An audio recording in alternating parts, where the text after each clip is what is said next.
Hello and welcome to the Ryan Michad Classic Firearms channel, and today I have something a little bit special for you. I don't have any range footage of this gun yet, but I thought it was pretty interesting. My neighbor recently picked this up, and it is what they call a Rossi Princess.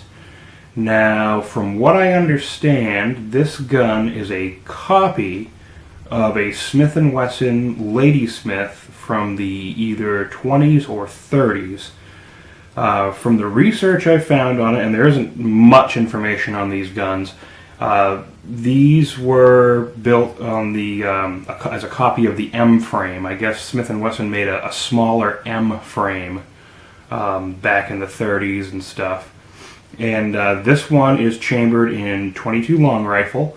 And from what I understand, these guns were made by Rossi, I believe in Brazil, and imported by Firearms International Corp out of Washington, D.C. It's what it says here on the side. I'm not sure how well that'll focus in. But it's a really interesting gun. As you can see, compared to my hand, it's really small. And I was sort of taken aback because my neighbor showed up at my door and he had this big pistol case. He goes, "Check this out." And he comes out with this little tiny gun. It's kind of amazing because it's not that much bigger really than like one of the mini revolvers, and it's double action as opposed to just single action like those. I'll hold a J frame up for you for comparison. So I mean there's quite a bit of size difference there, as you can see. So quite a bit smaller actually, markedly different than you would expect. So really interesting. There's no cylinder latch on the side. It's a pull pin, and you have to be sure you pull that pin out when you're pushing it back in, or I'm afraid you might bend the cylinder crane. And it is a double action revolver. It looks very much just like a miniaturized Smith & Wesson. I mean, it looks like a miniaturized like Smith & Wesson hand ejector, or I know this little hump makes me think of the Colt Official Police for some reason. I'm not sure exactly why, but yeah, it looks almost exactly just like a Smith & Wesson, nickel plated, and from what I read, I believe the frame is made out of Zamac. It's a cast alloy, a little bit cheaper to cast, I guess. From what my neighbor says, it shoots right to point of aim. Great little gun. The trigger's really heavy, but that tends to be the case with a lot of .22 double action revolvers. They tend to make the springs a little bit heavier to ensure reliable ignition.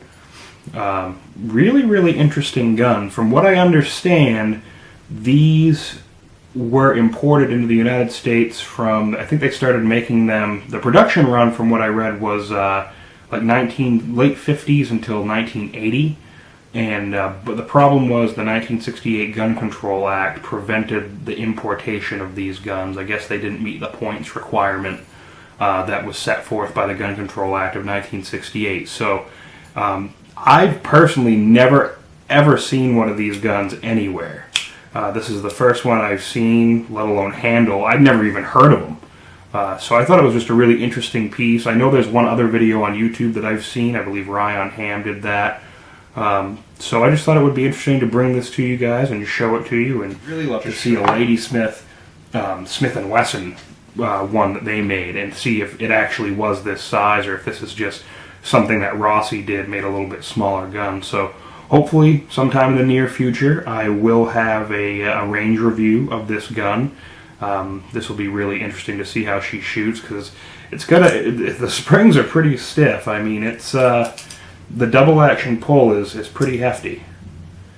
So it's a really interesting piece. I had never seen one, like I said, so I thought you guys would be interested in taking a look. So give you a few little close-ups here.